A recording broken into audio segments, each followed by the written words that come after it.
Today on NewsCenter, get the latest on what students think about the results of the Kentucky caucus. Learn about the discussion held on campus about racial profiling. And meet Twyla, one of the Moorhead service dogs in training. All this and more today on NewsCenter.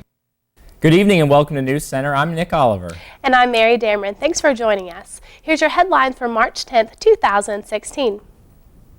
We start with a breaking news alert right here on the campus of MSU. President Dr. Wayne Andrews announced today that the university will furlough university employees, including faculty and staff, during spring break. Those affected will not get a paycheck during the week of March 21st to the 25th.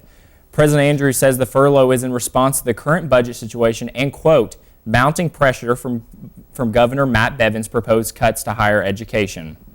In January, Bevin said he was immediately cutting 4.5% from the current budget for the remainder of the fiscal year, which ends June 30th, and 9% over the next two fiscal years. In an email, President Andrews says the university must identify over $4.5 million in funds to address the $2.6 million tuition shortfall and $1.95 million cut in the current year's state appropriation.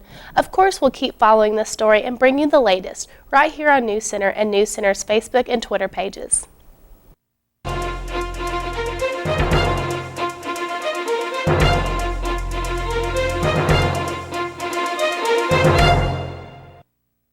Tonight in Be Heard 2016, Republicans in Kentucky came out in droves to vote for their choice for the Republican presidential nominee. NewsCenter's political correspondent Chad Hedrick is in the NewsCenter newsroom with the latest from the campaign trail. Chad?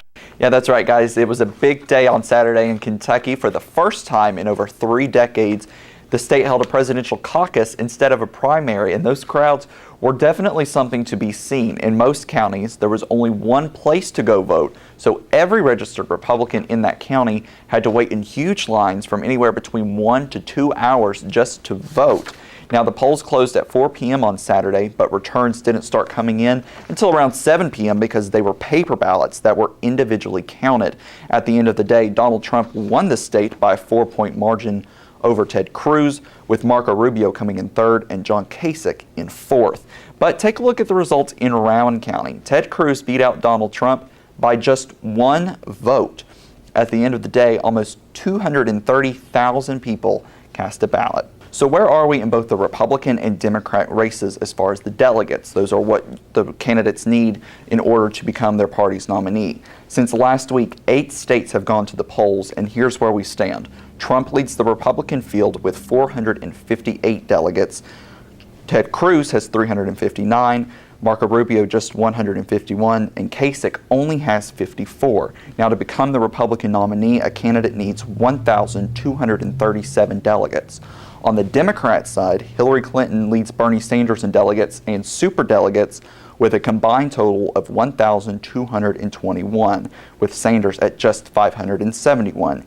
They need 2,383 to get their party's nomination. Now, guys, things are really going to get intense this Tuesday when Florida, Ohio, Missouri, North Carolina, and Illinois all go to the polls. And some of those are big swing states in elections. And if John Kasich wins his home state of Ohio and Marco Rubio wins his home state of Florida, we could be in for a wild ride in the Republican race. Now, if Donald Trump wins both or even just one of those states, he has pretty much secured the Republican nomination. And that's the same situation for Hillary Clinton on the Democrat side. And of course, we'll keep you posted. But for now, in the NewsCenter newsroom, I'm Chad Hedrick. Thanks, Chad. To stay up to date from the latest from the presidential race, head over to our Facebook and Twitter pages. With all the presidential election coverage and talk of Donald Trump doing so well in the polls, it's got a lot of students talking about who could be the next president of the United States. You talk about wanting to preserve the coal industry, just around in Kentucky, West Virginia, or Ohio in general. I mean, it'll get you votes.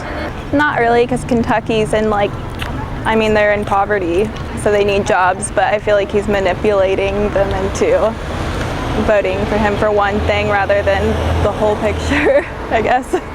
I think Donald Trump is appealing to a lot of the younger generation because they're kind of turned off by a lot of the foreign policy that's taking place right now. So I feel like he's trying to take hold of the people who are getting angered by the the recent foreign policy and just getting him riled up and getting me excited about what he's going to do, whether he's actually going to do it or not. I think it says something about how many people don't vote in the caucuses.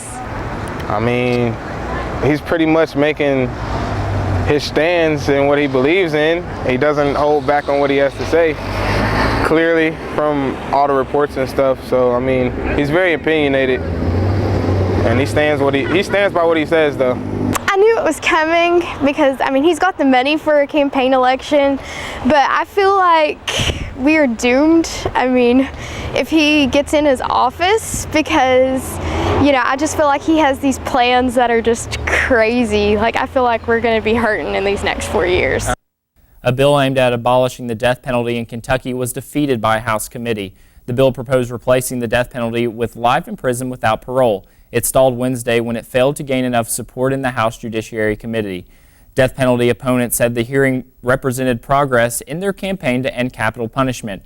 A former prosecutor and former judge condemned the death penalty during the hearing. They pointed to the millions of dollars spent to prosecute and defend death penalty cases during the years of appeals. They said the system sometimes puts innocent people on death row. The bill's opponents said the death penalty should be an option. Representative Johnny Bell said convicted murderers should feel, quote, the same terror and dread as victims.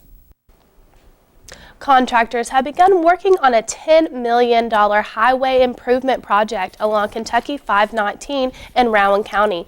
That includes a new roadway, drainage, and other work between Kentucky 801 near Cave Run Lake to the bottom of Clack Mountain, where it ties in with a previous improvement project. Drivers should watch for occasional flag traffic and reduce speed through work zones. Culvert, bridge, and work roadway evacuation will take place through spring, with the first paving and traffic changes expected by late summer. Construction will continue throughout the year. The project is expected to be completed by the end of 2017.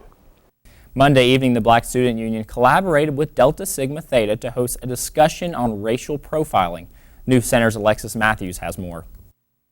Many subjects were discussed during the event, including what's happening in the media and throughout the country in terms of racial profiling, but an emphasis was placed here on Morehead State's campus. It's basically to raise awareness and to let everyone know of the issues and how it made them felt and possible solutions to end it, or even to go into detail and explain how being racially profiled has affected someone, because everyone that you see is not a criminal or does not need to be profiled. It's just a discussion. We're going to play some videos. Everybody's encouraged to voice some opinions. Of course, we always have some people that don't really feel comfortable talking, that just sit in. We always have people that are more of the forefront, that always has an opinion, which is great. And you know, we're just really trying to see how others feel and not just go off our instincts, so we can try to find a way to ease the tension and ease some of the discomforts and some of the stereotypes placed on people. Vice President of Delta Sigma Theta, Janae Fields, said they've also been working with campus police on the issue. We're just addressing those facts and just to see and asking our campus police and officers, what do you look for when you're profiling, and why is it such a deal of if they're black or if they're white? Like, what is the situation going on, just from another point of view? We feel like there are a lot of stereotypes and there are a lot of barriers that are put amongst students here on Morehead State, and I can say that from personal experience, and we just really want to open up the floor and make this a place of comfort for people to talk openly and knowingly, and you know, just to release some feelings about the stuff that they have experienced here on campus. Carter added that this isn't going to be a huge thing throughout the campus, but it's something that they hope can potentially help end and ease tension. Reporting for NewsCenter, I'm Alexis Matthews. Delta Sigma Theta will be hosting a self-defense class with the campus police department, tentatively scheduled for the 29th and 30th. Democrats were able to hold on to control of the Kentucky House Tuesday, winning 3 out of 4 races in a special election. Republicans only won the 54th district seat, with Daniel B. Elliott. In a news release, the chairman of the Republican Party of Kentucky says Republicans are 1 seat closer to taking the majority in the House. GOP Chairman Mac Brown says the Republican candidates running in 91 House districts and the Democrats tied to the Obama-Clinton agenda. He's confident that Republicans will take the majority and turn Kentucky into a, quote, new direction in November.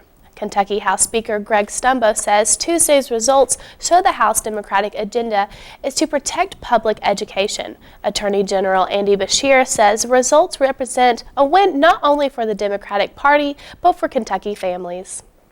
The Kentucky Department for Public Health is advising parents of college students to make sure their child is up to date on their vaccinations for protection against mumps, an infectious disease that has been reported recently at college campuses across the country, including universities in Kentucky.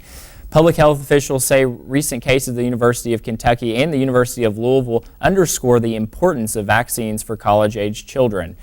DPH encourages college students and their parents to check vaccination records and ensure college students are up to date on the measles, mumps, rubella, also known as the MMR vaccine, by having 2 doses at least 28 days apart. Mumps is no longer common in the United States, but periodically mumps outbreaks do occur, especially in winter and spring crowded environments such as college classes, organized sports, or dorms are contributing factors to the spread of mumps. If the virus is introduced to campus as spring break approaches and many students will be vacationing with friends, Kentucky college students may travel to places where mumps viruses is circulating and come in close contact with people infected with mumps. Coming up, Chris Horn is in the NewsCenter Weather Center with your forecast. And we're meeting with furry friend that's making the round on campuses and making appearances right here on MSU TV.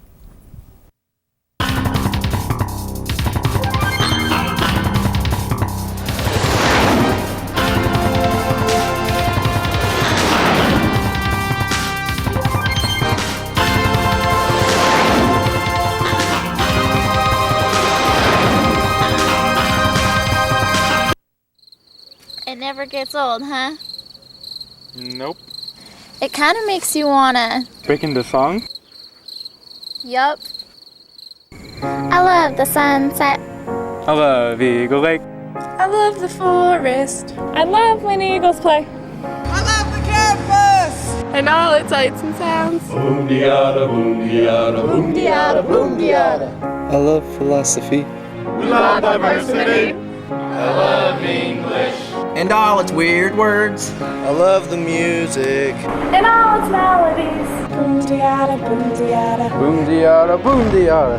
I love fraternities. I love sororities. I love to draw things. And all the athletes. I love Moorhead. It's such a pretty place. Boom-de-yada, boom-de-yada, boom-de-yada, boom-de-yada, boom-de-yada, boom-de-yada, boom-de-yada, boom-de-yada.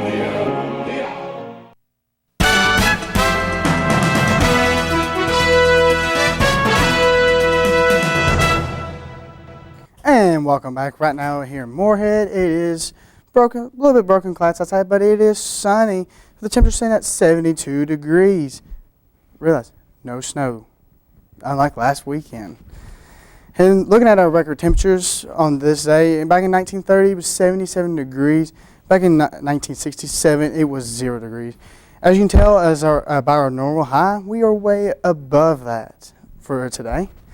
And looking at the temperatures throughout the Commonwealth, Danville sitting at 68 degrees, my hometown Richmond sitting at 73 degrees, Lexington 66 degrees, and Frankfort sitting at 64 degrees.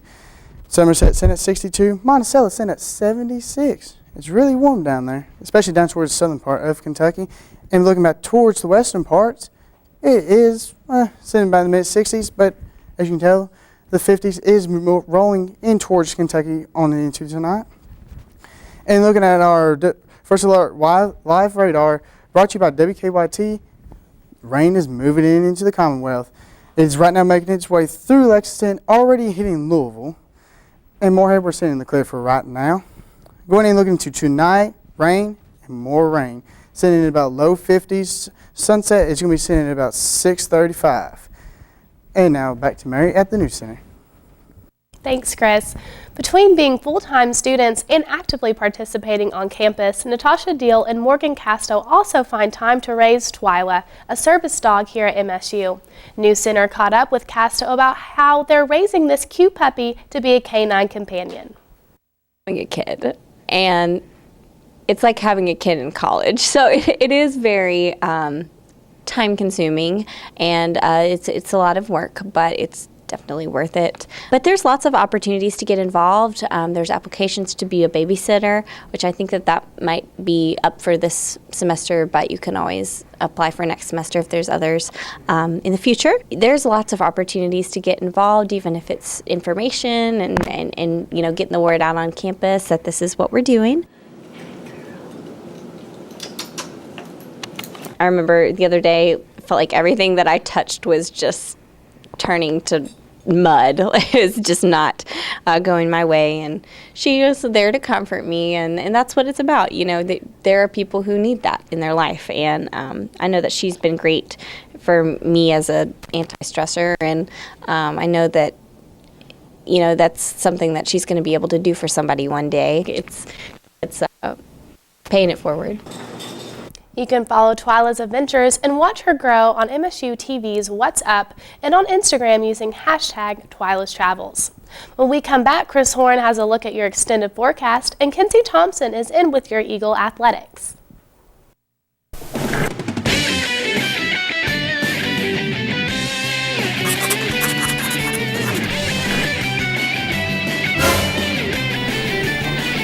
Addison, why are you dressed up like that? Because you're in a dream, John. How can you prove that? Your body's still there. What?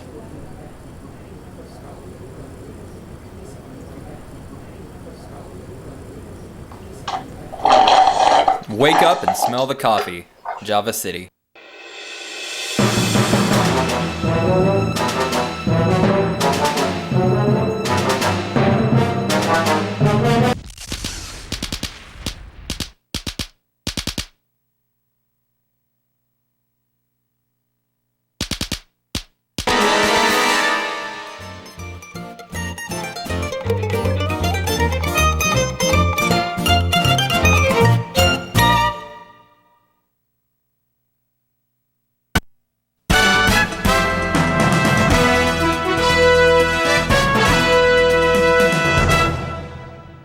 And welcome back to NewsCenter. So current conditions right now here in Moorhead is 72 degrees. Whew. Unlike last week, I like this a lot better. Humidity sitting at 50%. Winds about 8 miles an hour to the west. Earlier today it blew a lot harder. So ladies, your hair was probably a little bit of a mess when you were heading into classes today. And then going in back and looking at our current temperatures right now, Richmond's sitting at 73 degrees. London's sitting at 76 degrees. Heading back and looking over here, Moorhead, 72 degrees.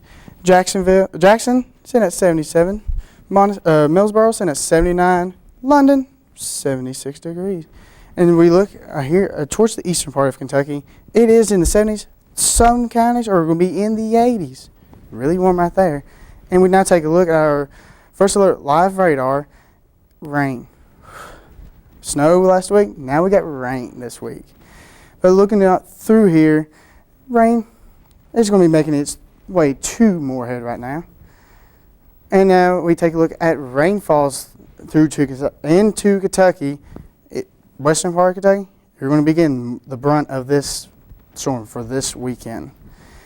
And now for tonight, it's going to be rainy, so take and grab your winter coats.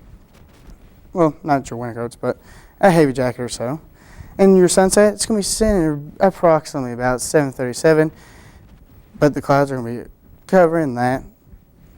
And now looking into tomorrow, we're going to be having some morning showers, but it is going to be sunny with sitting in 65. Now taking a look at our 7-day forecast, heading and looking Saturday, it is 72 degrees, small chance of some storms rolling in. Heading into Sunday and into Monday, it's going to be mid-60s with a high chance of storms. Sitting at Tuesday and looking into Tuesday and Wednesday, it's going to be sitting in the high 60s with 40% chance of rain. And going into Thursday, it's going to be 67 with very small chance of rain. It's looking good, Chris. Looking really good. I like those temperatures a lot better than what we're having. Absolutely. So let's send it over to Kenzie Thompson with Eagle Athletics. Your home for the Moorhead State Eagles, this is NewsCenter Sports. MSU's baseball team may have been rained out for their first game this past weekend, but they came out swinging the following day. MSU swept their doubleheader against Siena 24-7 the first game and 11-4 the second. Junior first baseman Jesus Carrera tied the school's single-game hits record with 6 in the first game, a trend that head coach Mike McGuire says he hopes to continue. Senior Matt Anderson struck out a career-high 12 batters in Game 2, while the offense brought in the runs with an impressive 35 runs on the weekend. Coach McGuire attributed the win to a strong performance across the board from his team, also citing how much the team loves to play at home. He says these type of games helps prepare the Eagles for their upcoming Ohio Valley Conference schedule. MSU moved to 8-3 on the season, while Siena dropped to 0-10. Speaking of the Ohio Valley, Moorhead will kick off their conference schedule with the home series against Tennessee Tech. Moorhead looks to maintain their position at the top of the field. The baseball team improved their record to 9-3 this season after beating Longwood in a 9-8 walk-off win last night. The Eagles scored 9 runs in the final 3 innings of the game to finally win in extra innings. Longwood now falls to 7-6 overall for their season. The Eagles were trailing 8-2 after 7 at-bats, but got back in the game after scoring 4 times during the 8th inning and tied up the score in the 9th and got a 2-out walk-off single by junior first baseman Jesus Carrera to take home the win in the 10th inning. Head coach Mike McGuire says the Eagles were not, quote, very good at the plate for the first 7 innings, but felt the team gave Longwood a couple of easy runs early. Moorhead State opens Ohio Valley Conference action this weekend, hosting Tennessee Tech for a 3-game series. The first game is set for Friday at 3 p.m. Make sure to stay up to date with scores and statistics at msueagles.com. Last Thursday, the men's basketball team traveled to Nashville, Tennessee to compete in the OVC tournament. They defeated number 6 Murray State 75-66. At the half, Moorhead was trailing 36-29, but Moorhead scored the first 7 points of the second half to bump them up to 36 and tie the Racers. Then the Eagles went on a 9-0 run and finished it with a 3-pointer by Xavier Moon to make the score 49-45 with 12.5 minutes left and kept the lead the rest of the game. Ronnie Beeman hit 2 free throws with 2 minutes left in the game to put the score at 67-61, and with only 42 seconds left, Lionel Gaines hit 8 free throws to claim the win. This win for the Eagles advanced them to round 2 of the tournament, where they face number 2 UT Martin Friday, March 4th. However, this game did not go as planned. At halftime, the Eagles were again trailing. Like the game against Murray State, the Eagles also came out strong in the second half and had a 3-point run and took the lead, 44-43, with a jumper by Xavier Moon. However, this was the first and last lead for the Eagles in the second half. UT Martin answered back with 7 straight points to extend a 13-point lead at 67-54. For the remainder of the game, the Eagles and Skyhawks went back and forth on offense, and the Skyhawks closed the game with a 13-point win at 83-70. Moorhead was out-rebounded for the 6th time this season, but junior Corbin Collins scored 12 points and Lionel Gaines contributed with 10. This game unfortunately ended the Eagles' 7-game winning streak and also brought their OVC tournament journey to an end. With that being said, the Eagles potentially find themselves in the College Basketball Invitational or the College Insider Tournament. We'll have more news right after this.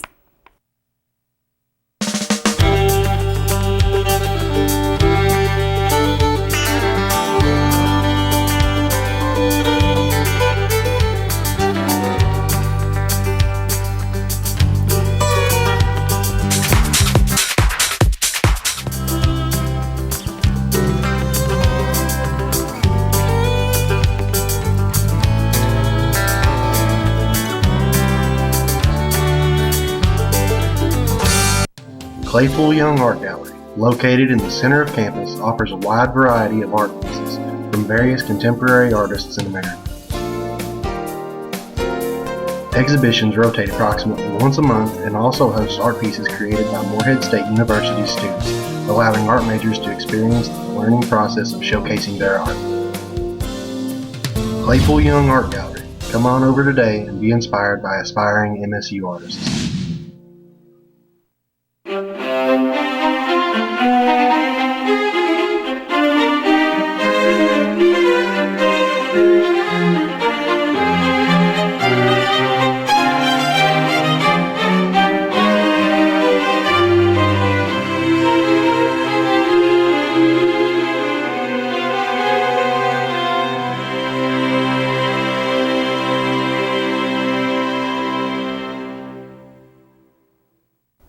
Morehead State University School of Music, Theater, and Dance presented a faculty recital by Trifecta. NewsCenter was there.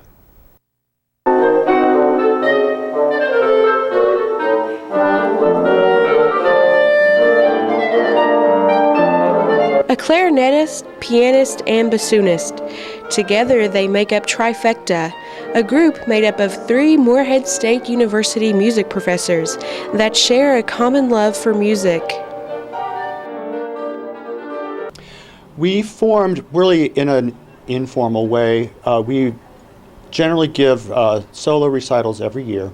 And I think none of us really always play only solo music on our recitals. We like to do chamber music, various instrumentations, and for a couple of our solo recitals, Lori Baruth and I have just wanted to do a piece with each other and with piano. And there are several pieces that we worked on before we formed as a trio, and we just hit it off really well. The trio performed on Sunday at the Duncan Recital Hall. They say the students are the reason they do what they do. We wouldn't be doing these jobs if we didn't enjoy it, but these performances that we have on campus are meant for the students, they're meant for the community, and it's really for them to be exposed to the repertoire and hopefully good playing. Trifecta describes their time together as a musical adventure and says it's one of their favorite things that they have the opportunity to do. To learn more about the trio, visit trifectaensemble.com. Reporting for NewsCenter, I'm Courtney Howell. The warmer temperatures this week are a sign that spring is almost here, but don't expect the air conditioning to be turned back on in campus just yet. The MSU Facilities Management has released a statement saying that the entire process of switching from heat to air takes about a week, and until they see constant spring-like temperatures, they cannot make the transition. Facilities Management justifies this by mentioning last week's snowfall around 30-degree weather. They say the air will be turned on soon, but the date has yet to be determined. A notice of violation has been sent to landfills in Estill and Boyd counties who are accused of accepting low-level radioactive waste last year. Energy and Environment Secretary Charles Snavely announced on Tuesday that the notices were sent to Advanced Disposal Services, Blue Ridge Landfill Incorporated in Estill County, and to Green Valley Landfill General Partnership in Ashland, outlining 4 violations against each company. The notice for Estill County location came after an investigation found that the landfill had accepted technologically enhanced, naturally occurring radioactive material on at least 4 separate occasions in 2015. The violation notice for the Ashland location came after state officials say an investigation found that the landfill accepted 26 loads of low-level radioactive waste. The landfill is accused of accepting and disposing of the unauthorized waste from many as 2015 through January 2016. The Cabinet for Health and Family Services announced last Friday that it had issued a cease and desist letter to a waste disposal company in West Liberty and could face civil fines up to $100,000 per occurrence, as well as substantial criminal penalties. The Kentucky Folk Arts Center just opened their latest exhibition. NewsCenter's reporter Jacob Valerio went on the expedition to learn more. This exhibition is called Playing Chicken, the Rooster in Kentucky Folk Art. We conceived of this exhibition back earlier in the fall. We were supposed to have a different show, and that didn't come together. So this spring we wanted to do something entirely fun. We've got some heavier stuff coming in for the summer, so we wanted to do something that was all about the whimsical side of folk art. In Kentucky folk art, the rooster is a very prominent image. Perhaps no animal other than the snake has been recreated as many times in as many different ways by as many different artists as the rooster has. And we decided to look at that. We have dozens of roosters in our collection, and we brought those out for this show, and we hope people think it's a lot of fun. Now that's going to do it for us tonight. Remember, your news is always on NewsCenter's Facebook and Twitter pages. And you can catch every NewsCenter episode on msutv.net. On behalf of Chris Horn with weather, Kenzie Thompson with sports, and the rest of the NewsCenter team, I'm Nick Oliver. And I'm Mary Dameron. Have a wonderful evening.